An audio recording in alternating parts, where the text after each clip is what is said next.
ఎప్పుడు చూడని కళ్ళు నన్ను దేవుళ్ళ చూస్తున్నాయి. నేను ఎవరిని? మా దేవుడు అమరేంద్ర బాహుబలి, రక్తాని వెనువు.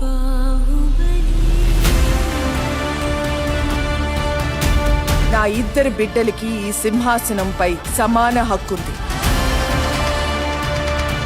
పెరిగి పెద్దయ్యాక ఎవరు మహావీరుడవుతారో, ఎవరు దేశ ప్రజల మన్నన పొందుతారో వారే మహారాజు అవుతారు. బాహుబలి నేను చూశాను. చచ్చిన వాడు ఎలా వస్తాడ్రా?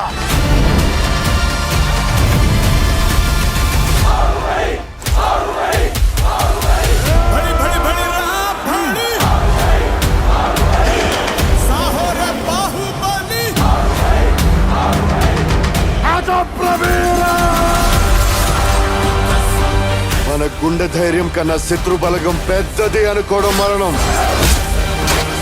ఆ మరణాన్ని జయించడానికి నేను వెళ్తున్నాను.